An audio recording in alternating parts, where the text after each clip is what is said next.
দাউদ নবী ডাক দিয়ে বলবে, আল্লাহ আমি কি আমার জবুর থেকে তেলাওয়াত করব নাকি? আল্লাহ ডাক দিয়ে বলবেন, দাউদ রে, আমি তো জবুরের আইন বাতিল করে দিয়েছি আপনি আসার পরে। দাউদ নবী গো, আজকে আপনার জাবুর থেকে নয়, আমার বন্ধু রাহমাতুল লিল আলামিনের কোরআন থেকে আপনি তেলাওয়াত করবেন। দাউদ নবী ডাক দিয়ে বলবে, আল্লাহ আপনার কালামের কোন জায়গা থেকে আমি তেলাওয়াত করব? আল্লাহ পাক রব্বুল আলামিন তখন ডেকে বলবেন, দাউদ নবী গো, আপনি সূরা ইউসুফ তেলাওয়াত করেন। দাউদ নবী যখন সূরা ইউসুফ তেলাওয়াত ধরবে, খোদার কসম মানুষগুলি আল্লাহর কালামের সুরে সুরে সুরে সুরে সুরো মর্ছনা, একেবারে গলা কাটা মুরগির নান ছটপট করতে করতে করতে করতে করতে করতে মানুষগুলি বেহুশ হয়ে যাবে। সূরা ইউসুফ তেলাওয়াত শেষ হবে, একটানা মানুষ ঘুমাবে, 3000 বৎসর ঘুমাবে, 1 সেকেন্ডের জন্য তাদের ঘুম ভাঙবে না।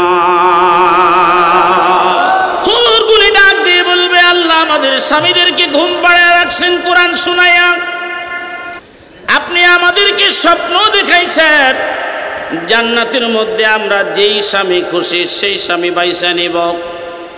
আপনার কোরআন শুনে তারা বেহুশ হয়ে গেছে মালিক, তাদের তো জ্ঞান ফিরে আসতেছে না, আমার স্বামীদেরকে আমাদেরকে ফিরিয়ে দেন। আল্লাহ পাক রব্বুল আলামিন জান্নাতীদেরকে ডাক দিয়ে বলবেন, জান্নাতীরা ঘুম থেকে উঠে যাও।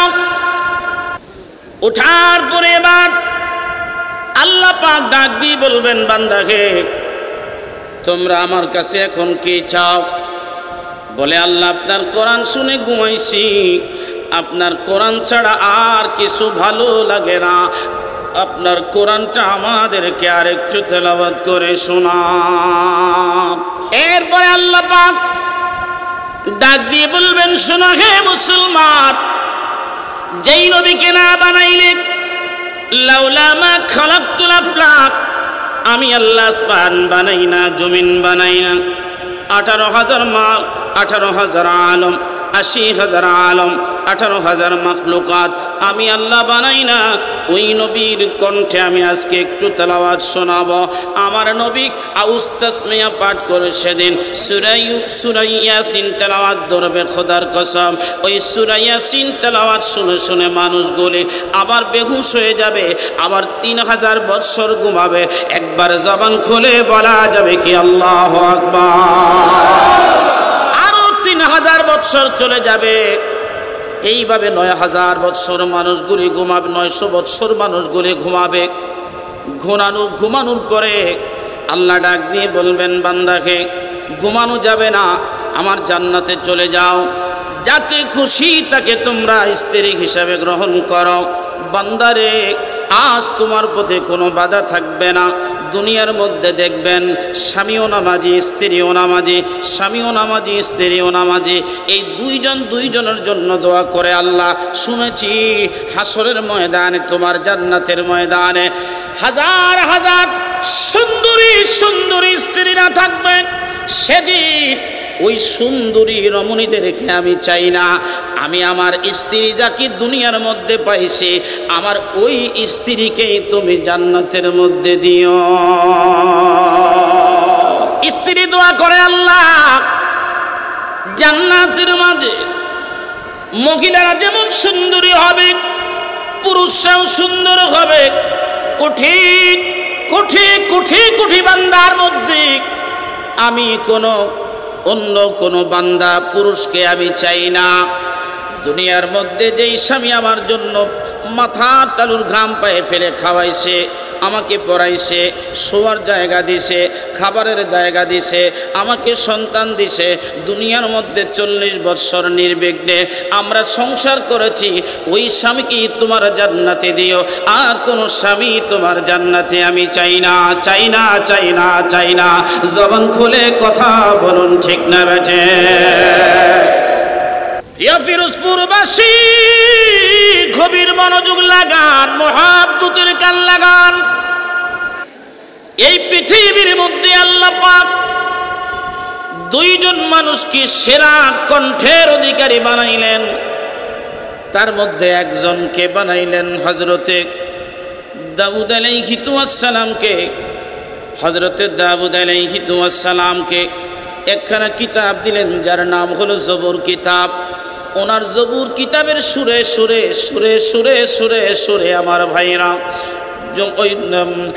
ভাইরা জবুর কিতাবের সুরে সুরে এমনভাবে সুরমর্চনায় হয়ে যেত, সাগরের মাছগুলি সাগরের পাশে চলে আসতো, আকাশের পাখিগুলি দাঁড়িয়ে যেত, মানুষগুলি চাতক পাখির মতো বসে বসে শুনতে শুনতে রাত কাটিয়ে দিত, দিন কাটিয়ে দিত, সমস্ত জিন জাতিরা চলে আসতো। এইভাবে তিনি তেলাওয়াত করতেন। এত সুন্দর কণ্ঠ পৃথিবীর আর একজনকে আল্লাহ দিয়েছেন, যিনি হলেন আমার আপনার নবী রাহমাতুল লিল আলামিন।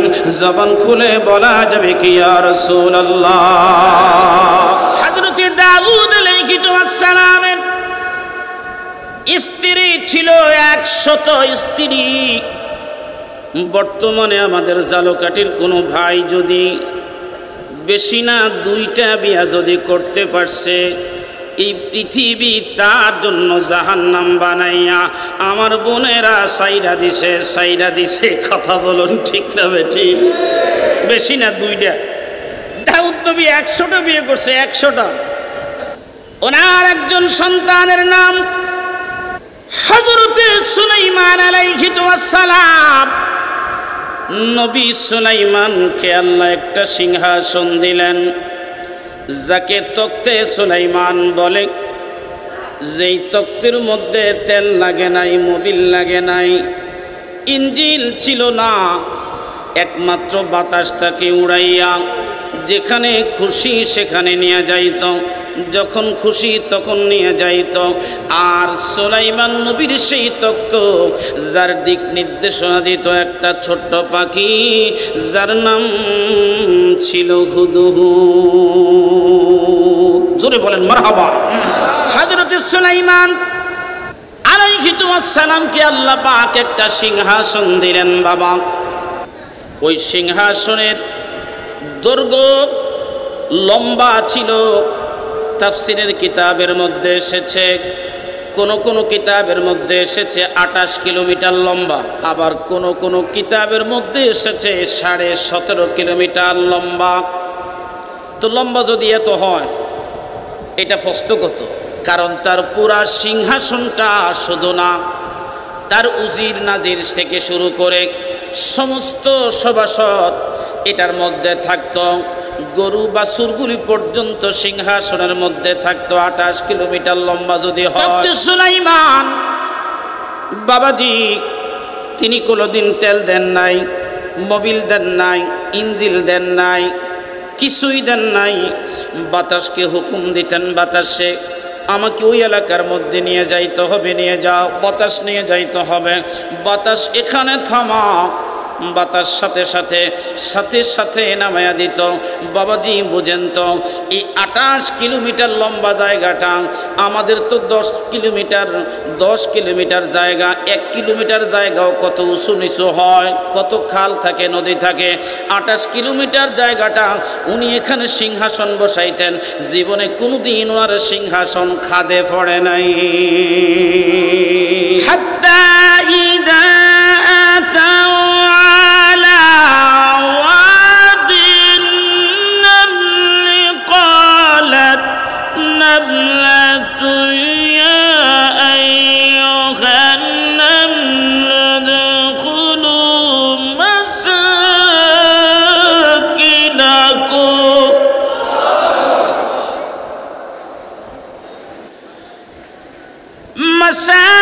مساكنكم لا يحطمنكم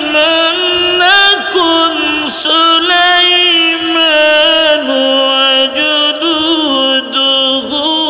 وهم لا يشعرون।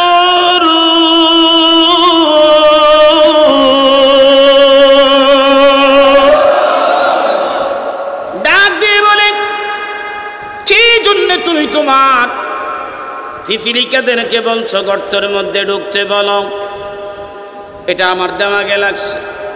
আমি তো অত্যাচারী নবী না, আমি তো পৃথিবীর কোনো মাখলুকাতের উপরে জুলুম করি না রে পিঁপড়া। কি জন্য বলেছ বলো?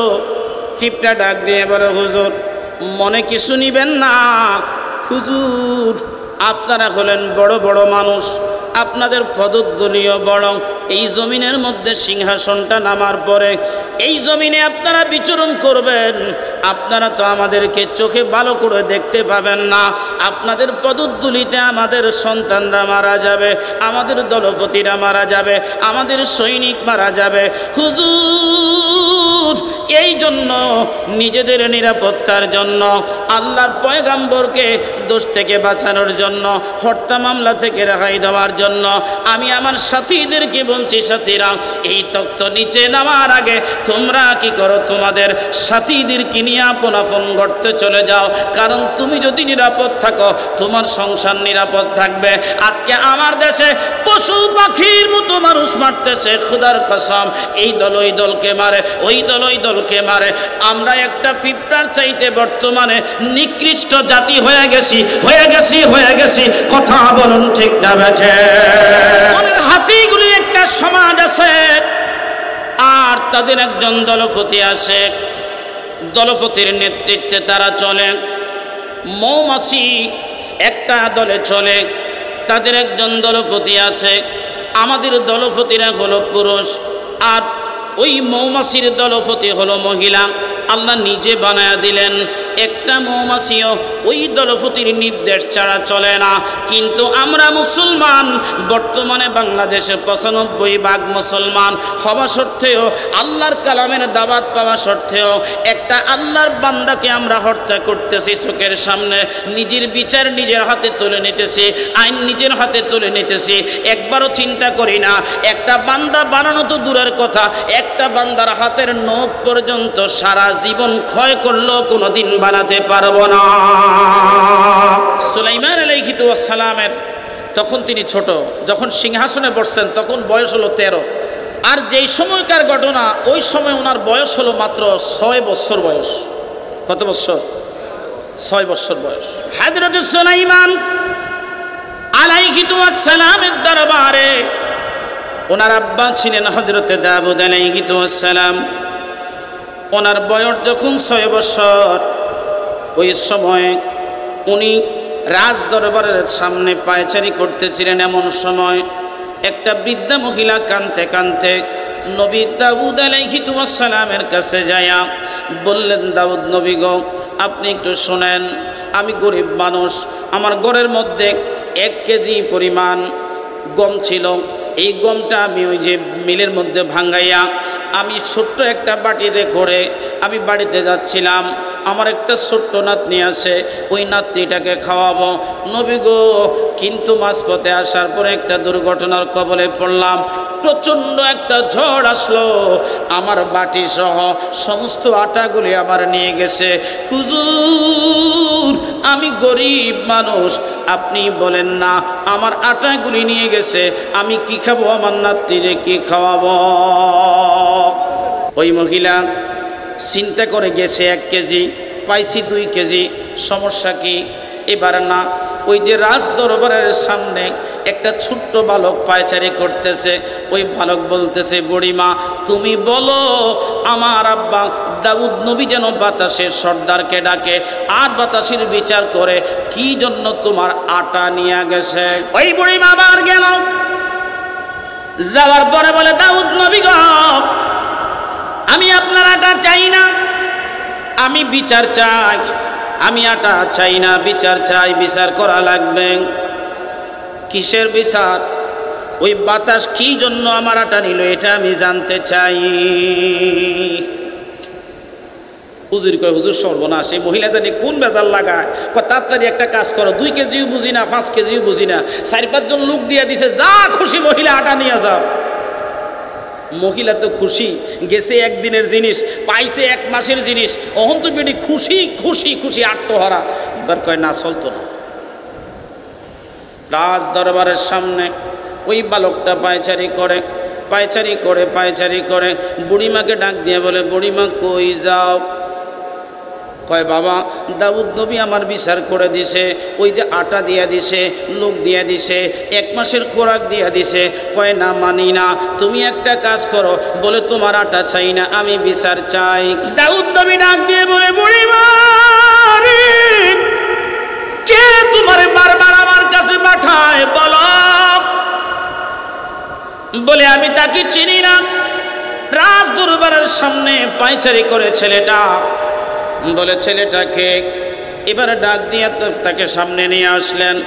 দেখতেছে ঘরের শত্রুই বিভীষণ নিজের সন্তানই আজকে নিজের বিরুদ্ধে কথা বলতেছে।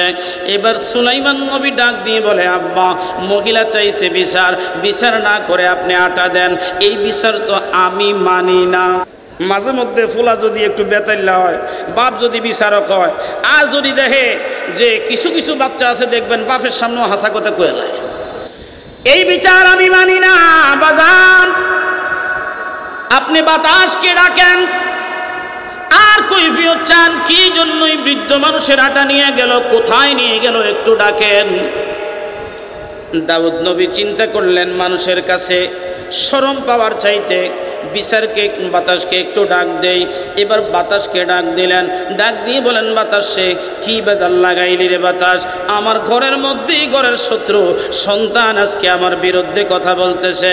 ডাক দিয়ে বাতাস ডাক দিয়ে বলে হুজুর, আমরা সাগরের ওই পাশ থেকে একটা নৌকা বোঝাই করা মাল নিয়ে এই পাড়ে আসতেছিলাম, আপনার এই শহরের মধ্যে আমরা আসতেছিলাম হুজুর।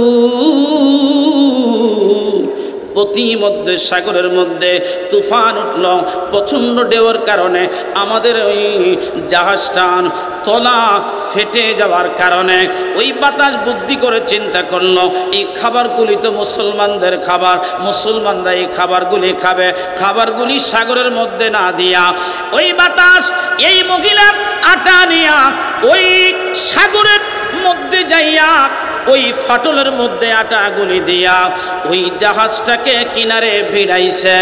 একবার জবান খুলে বলা যাবে কি মারহাবা। দাউদ নবী ডাক দিয়া কয় বাতাস কি বাজাল লাগাইলা কেন রে, এই মহিলা আটাগুলি নিলা। বলে হুজুর মুসলমানদের খাবারগুলি নদীর মধ্যে ডুবাইতে দেই নাই হুজুর, বরঞ্চ মুসলমানদের এই খাবার বাঁচানোর জন্য এই মহিলার আটাগুলি নিয়ে ওই ফাটলের মধ্যে দিলাম, সাগরটা পার করাইয়া বর্তমান আমাদের শহরের বন্দরের মধ্যে, নদী বন্দরের মধ্যে এই জাহাজটা বর্তমানে অবস্থান করতেছে। একবার জবান খুলে বলা যাবে কি মারহাবা। এবার দাউদ নবী সুলাইমান নবীকে ডাক দিয়ে বলে সুলাইমান আজকের বিচার তুমি করো। বলে আব্বা একটা কাজ করেন, বিচার হইতে হবে, বিচার করানোর মতো এই মহিলার আটা যদি না হইতো তাহলে এই জাহাজ সাগর পাড়ে দিতে পারতো না, আমাদের বন্দরে আসতে পারতো না। তাহলে একটা কাজ করেন, এই জাহাজের মধ্যে যত মাল আসে 3 ভাগ করে 1 ভাগ ওই মহিলাকে দিয়ে দেন। জবান খুলে বলা যাবে কি মারহাবা, জোরে বলেন। তাহলে বিচার করণে মহিলা জিতলো না ঠগলো। কোথায় 2 কেজি দিয়ে দেয় মহিলায় খুশি, 2 বস্তা দিয়ে দেয় তাও মহিলা খুশি। আল্লাহ নবী বিচার করে দিলেন, কারণ তিনি জানতেন নবীরা তো 40 বছরে নবী হয় না। আমাদের মধ্যে কিছু বদভক্ত মৌলবী আছে, এই মৌলবী বলে আমার নবী নাকি 40 বছরের আগে নবী ছিল না। আমি বলবো মৌলবী তোর এখনো মুসলমানই হয় নাই, খাতনা হয় নাই, আগে খাতনা কর, তারপরে কোরআনের মজলিসে কথা বল। কথা বলুন ঠিক না বেঠে? তার এখনো খাতনা হয় নাই। কোরআনের মজলিসে কথা বলতে হলে আল্লাহর হাবিবের প্রতি পরিপূর্ণ আদব রেখে কথা বলতে হবে।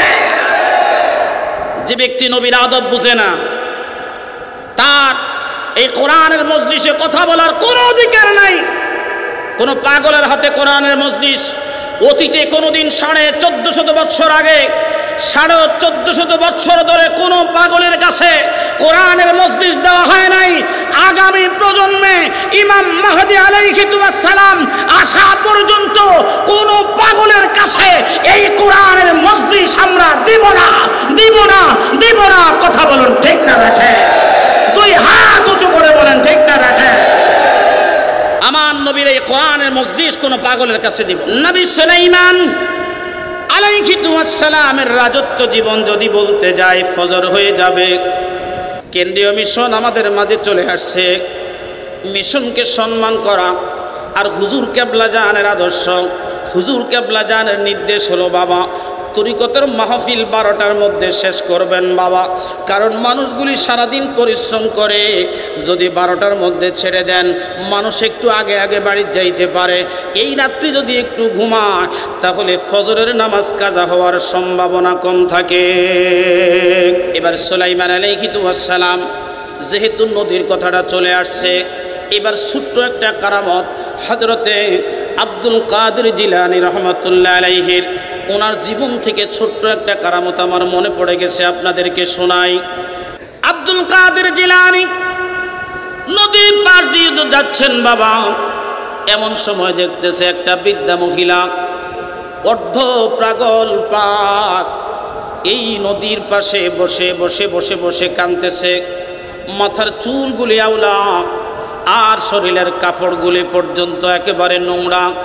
ডাক দিয়ে বলে বুড়িমা কি হয়েছে তোমার বলো?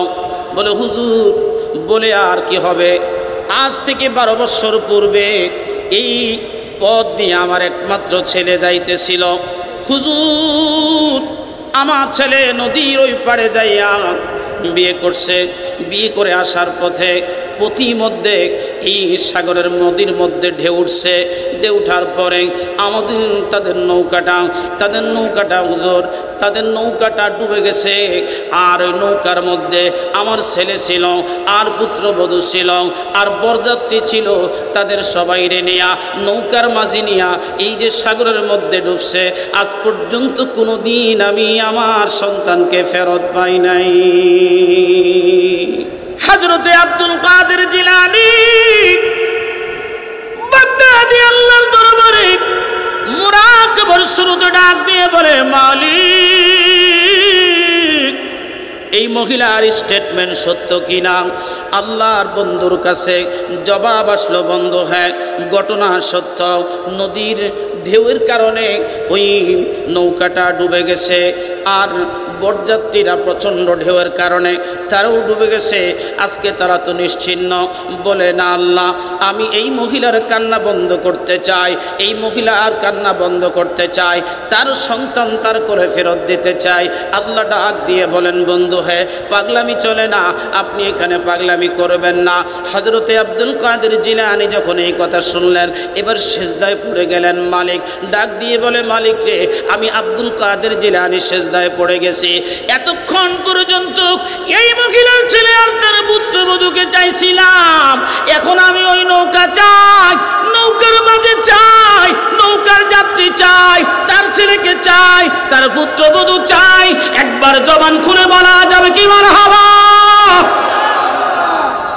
আল্লাহর বন্ধু আব্দুল কাদের জিলানী সেজদা থেকে মাথা উঠায় না। আল্লাহ পাক ডাক দিয়ে বলেন যারা জিবরাইল যাও, মালাকুল মউত আজরাইলকে পাঠিয়ে দিলেন যাও, যাও রে আমার বন্ধু আমার কাছে চাইছে, কোনোদিন চায় না আমার বন্ধু ওদেরকে আমি ফিরাইয়া দিই না। ওই মানুষগুলিকে আবার নতুন করে সাজাইয়া নৌকা সাজাইয়া ওই বৃদ্ধা মহিলার সামনে নদীর ঘাটে ফিরাইয়া দাও। বলো হে মুসলমান আমার আল্লাহ পারে কি পারে না? আল্লাহর বন্ধু আব্দুল কাদের জিলানীর দরখাস্ত আল্লাহর দরবারে কবুল হয়ে গেল। মাটিতে খাওয়া নৌকা, মাটিতে খাওয়া মানুষ সাগরের ঢেউয়ে প্রজ্বলিত হওয়া মানুষগুলিকে 12 বছর পরে আমার আল্লাহ পাক রব্বুল আলামিন তার বন্ধুর দরখাস্তের বিনিময়ে সশরীরে ফেরত দিয়া ওই বৃদ্ধা মহিলারে আবার সুন্দর করে সাজাইয়া যদি তার ঘরের মধ্যে ফিরিয়ে দিতে পারে মুসলমান, তোমার ঘরের মধ্যে আল্লাহর ওলিদের বরকতে আমার প্রিয় নবীকে ফিরিয়ে দিতে পারে কি পারে না? দুই হাত উঁচু করে বলেন পারে কি পারে না? কেবলা জান হুজুরের ছোট্ট একটা কারামত আপনাদেরকে শোনাই। এই যে আমার পাশে দুইজন মানুষ বসা, বন্ধুরে আমার পাশে যে আবুল উস্তাদ বসা, ওনার শত শত হাজার হাজার কর্মী, যেই সমস্ত কর্মীরা ওনার হাতের একটা বাড়ি খাইছে, পিটন খাইছে, ওনার হাতের একটা থাপ্পড় খাইছে, ওনার একটা লাথি যে খাইছে, আজকে সে লন্ডন, আমেরিকা, কানাডা বসবাস করতেছে, বাংলাদেশে নাই। আমাদের বিক্রমপুরের একজন জাকির ভাইয়ের নাম হলো আবুল ভাই, যিনি যাকে সিঙ্গাপুরে আবুল বলে। এ আবুল ভাইও আমার উস্তাদের কর্মী। ওই সিঙ্গাপুরে আবুল ভাই উনি বলেন, আমার লবণ আনতে পান্তা বুড়া, আমার এমন একটা অবস্থা হলো, হুজুর কেবলা জানে এত দয়া আমাকে করলেন সিরাজি ভাই, আমি তখন টাকা গণার জন্য বাংলাদেশে প্রথম 5টা মেশিন আমি বাংলাদেশে টাকা গণার জন্য আনছি। মানুষে গয়না শেষ করতে পারে না, এত টাকা আমার। সকালবেলা আমি নাস্তা করতাম বাংলাদেশে, আবার দুপুরবেলা সিঙ্গাপুরে আমি লাঞ্চ করতাম, রাতের ডিনার করতাম। টরেন্টোতে আমার এমন অবস্থা হলো, বিমানে ঘুরতে ঘুরতে ঘুরতে ঘুরতে আমার ক্লান্তি চলে আসলো। সব শেষে আমার মনে পড়লো, না না, আমি যেখানে ছিলাম সেখানেই ভালো আছি, এত টাকা আমার দরকার নাই। এই টাকা আমাকে একদিন আমার পীরের কদম থেকে দূরে সরাইয়া দিবে। না না, আমি আমার পীরের কদমে থাকব। এই জন্য সব কিছু গুছাইয়া ছোট্ট একটু ব্যবসা নিয়ে এখন গুলিস্তানে বসে থাকে। আমার জাকির ভাইরা রে, যারা টাকা বেশি পাইলায় অনেক সময় দেখা যায় পীরকে বলে যায়, পীরকে চিনে না, পীরের পরিচয় দিতে চায় না, মনে করে আট্রসির পরিচয় দিলে তার পরিচয় ছোট হবে, আট্রসির পরিচয় দিলে তার চাকরি চলে যাবে, আট্রসির পরিচয় দিলে মানুষ নিন্দা করবে। না না, আমি একজন হুজুর কেবলা জানেন সামান্য রাখালের ব্যাপারে আজকে বলবো, কারণ আমার সিরাজ ভাই রাখাল ছিলেন। আমার সামনে তিনি দরবার শরীফ থেকে রাখাল উট কিনে আনলেন হিম্মতবাড়িয়া মাঠে। বলছেন, ভাইজান জীবনে বাঁচি কিনা জানি না, বাঁচা মরার তো কোনো গ্যারান্টি নাই, উরুস শরীফের পরে জীবনের শেষ ইচ্ছা আমার, আমি এই দরবার শরীফ থেকে একটা উট নিব। আমার বটবাড়িয়া সদরে আমি একটা উট কুরবানি করে এলাকার মানুষদেরকে জানাইয়া দিব, উটের গোশত খাওয়া বেদাত না, আমার নবী উটের গোশত খাইছে রে, উটের গোশত খাওয়া হলো সুন্নাত। পাকিস্তান থেকে উটের কাফেলা আসলো, ঢাকা সদরঘাটে উটের কাফেলার জায়গা হলো না। এই উটের কাফেলা আমাদের চাঁদপুরে আসলো, চাঁদপুর সদরে এটা সেভ করার মতো কোনো জায়গা নাই। আসলো আমাদের কচুয়ার একটা বাজার, ওই বাজারের নাম হলো রহিমানগর বাজার। হাই স্কুল মাঠে বিশাল ক্যাম্প করে 23টা উট সেখানে রাখা হলো। বাবারা গভীর মনোযোগ লাগান। এখন আমাদের দেশের উলামায়ে কেরাম আর কিছু বলতে ফারুক বানা ফারুক, শিরিক আর বিদাত এটা হলো তাদের তরিকার প্রথম সবক, আর আমাদের মুজাদ্দিদিয়া তরিকার প্রথম সবক হলো আদব, বুদ্ধি, মোহব্বত, সাহস। ওদের প্রথম সবক হলো শিরিক আর বিদাত। সমস্ত এলাকার মধ্যে সারা পড়ে গেছে কচুয়ার রহিমানগর বাজারে বেদাতি উঠাইছে, কারণ তারা ওইখানে এখনো বসে আছে। প্রত্যেক নতুন জিনিসে বেদাত। এখন বাংলাদেশে এতদিন উঠছিল না, এখন 800 উঠাইছে, অতএব এটা বেদাতি উঠ। দেখবেন অনেক সময় বেডারা রাজি থাকে না। ওই সময় তো সিনেমা দেখা বড় কঠিন ছিল। বাবাই দেখলে গালি দিত, মা দেখলে গালি দিত, ছোট বোন দেখলে গালি দিত। তারপরও বিয়ার পরে ছেলেরা বউয়ের পরামর্শে সুপে সাপে যাইয়া গুড়ার কথা কইয়া 3 ঘন্টার সিনেমা দেখাইত। ঠিক না বেটি? এবার সমস্ত মানুষগুলি জীবনের প্রথম উট বাংলাদেশে আসছে, সাথে দুম্বা। আসার পরে দলে দলে দলে দলে দলে দলে পুরুষ মহিলারা দেখতে আসে, ছোট বাচ্চারা দেখতে আসে। এবার ওলামায়ে কেরামের কাছে তো খবর চলে গেছে। দেখবেন এলাকার মধ্যে সব চাইতে দুঃসংবাদও আগে মসজিদে যায়, সুসংবাদও আগে মসজিদে যায়। কিন্তু কিছু কিছু সংবাদ আছে মানুষ সহজে এটা মানতে চায় না বাবা। ওইখানে দেখেন ওই পাশের মসজিদের ইমাম সাহেব, ওনার বউ ওনাকে বলছে, ওর যতই বেদাত হোক আমি একবার দেখব, যদি না দেখাও তাইলে তোমার ঘর আমি করতাম না। ওর যদি না দেখাও তোমার ঘর করতাম না। এখন হুজুর কি করছে? এইভাবে নাকে রুমাল দিয়া, ঘণ্টা দিয়া, এতটুকুন ঘণ্টা পরাইয়া, বউরে হাতে মোজা, পায়ে মোজা, মুখে মোজা, নাকে মোজা, চতুর্দিকে মোজা পরাইয়া রহিমানগর মাঠের মধ্যে আসছে। এবার ওই যে হুজুরে বারবার কইতাছে, হুজুরে বারবার কয় উঠ বেদাত বেশি দেখুন যাইব না একবার। মহিলা কয় খাড়াও, দেখতাম আইসি ভালো করে দেখা লই, এত লম্বা লম্বা মাথা, তুমি কইলে বেদাত। এই যে উটের মুখে দেখতেছি লম্বা লম্বা দাঁত, তুমি কইলা বেদাত। আমি দেখতেছি উটের মুখে দাঁত, আরো জানি কত কিছু আছে, খাড়াও আমি দেখা লই। মারহাবা কোন কোন মারহাবা। তুমি কইলা বেদাত, উটের মুখে দেখি দাঁত, আরো কত কিছু জানি আছে, এটা দেখা লই, তারপরে আমি যাব। এবার জামাই টানে একদিকে, বউ টানে আর একদিকে, টানাটানির মামলা চলতেছে। প্রিয় ভাইনা আমার, মোহব্বতের কান লাগায়া দেন। এবার আমার আব্বা ছিল ওই ওটের রাখাল প্রধান, উনি ডাক দিয়ে বলে, আফা শুইনা যান, শুইনা যান। আমাদের দেশের মৌলবীরা যাই নাও ফতুয়া দেয়, না যাই নাও ফতুয়া দেয়। এতদিন বলছিল উট বেদাত, আমি উটের রাখাল, আসেন আপনি আমার কাছে। এবার মহিলার টাইনা সামনে নিয়ে আইসা কয়, দেখেন আফা উটের মুখে লম্বা লম্বা দাঁত আছে, উট বেদাত না। এবার আলেমরা যেটা কয় এটার বিরুদ্ধাচরণ করতে হবে, বরং উট আল্লাহর সৃষ্টি, উট হারাম না হালাল। আমাদের দেশে গরুর গোশতের মধ্যে কোলেস্টেরল বেশি, সৌদি আরবে গরু খায় না উট খায়। আমাদের দেশের ডাক্তাররা গরু খাইতে নিষেধ করে, মহিষ খাইতে নিষেধ করে না। সৌদি আরবের ডাক্তাররা গরু খাইতে নিষেধ করে, কিন্তু বাবাজিরা মহিষের গোস্ত যদিও এটার মধ্যে কোলেস্টেরল কম, উটের গোস্তেও কোলেস্টেরল কম। পৃথিবীর মধ্যে সবচাইতে সুস্বাদু আর সেরা গোস্তের নাম হলো গরুর গোস্ত। এই কারণে সব কিছু রাখার পরেও এক টুকরা গরু না খাইলে ভালো লাগে না। এই জন্য আল্লাহ পাক রব্বুল আলামিন কোরআন শরীফের মধ্যে সবচেয়ে বড় সূরার নাম দিলেন বাকারা।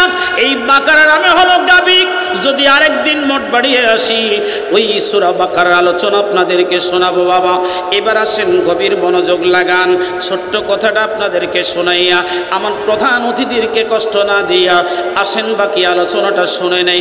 হযরত সুলাইমান আলাইহিস সালামকে সিংহাসনে বসার পর উনি বিচার কার্য করতেন, আর তিনার দরবারে ও মুসলমানেরা এই বিশাল রাজ্য তিনি আকাশে উড়াইতেন, দিক নির্দেশনা করতেন, ডাইনে ঘুরাইতেন, বামে ঘুরাইতেন। এবার হযরতে দাউদ আলাইহিস সুলাইমান নবী বাবাজিরা তিনি যখন এটা আকাশে উঠত, দাউদ নবী দিক নির্দেশনা দিত রে। হঠাৎ করে সুলাইমান নবী দেখলেন ওই হুদহুদ পাখি নাই। একটু জিকির আল্লাহ আল্লাহ আল্লাহ আল্লাহ আল্লাহ।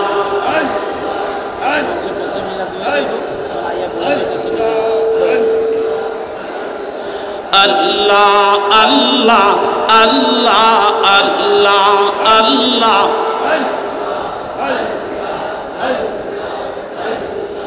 আল্লাহ আল্লাহ আল্লাহ আল্লাহ আল্লাহ। খুলে দেন না জবানটা।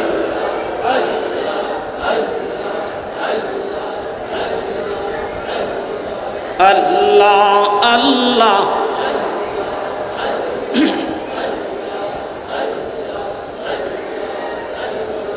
আল্লাহ আল্লাহ আল্লাহ আল্লাহ আল্লাহ আল্লাহ আল্লাহ আল্লাহ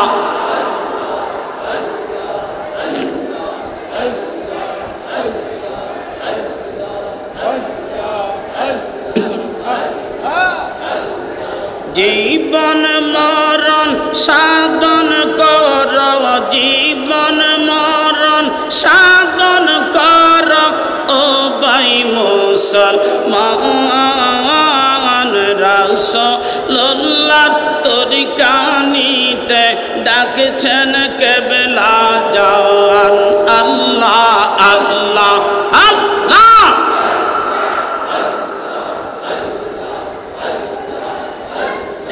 জীবন মরণ সাধন কর, জীবন মরণ সাধন কর ও ভাই মুসলমান। রাসূলুল্লাহর তরিকা নিতে ডাকছেন কেবলা জান। আল্লাহ আল্লাহ আল্লাহ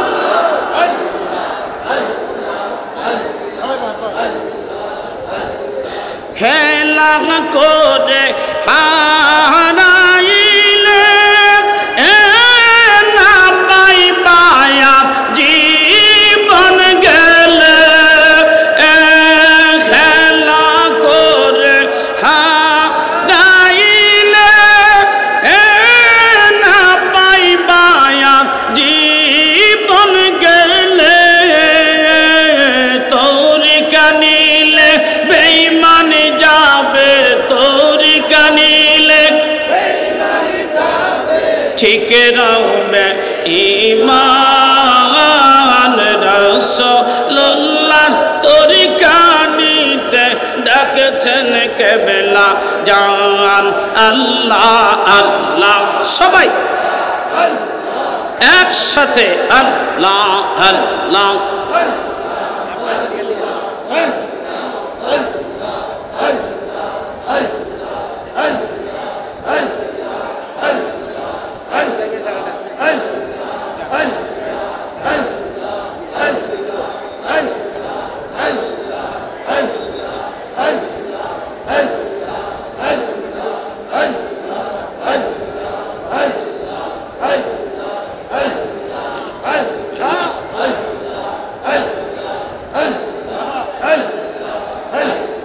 لا إله إلا الله محمد رسول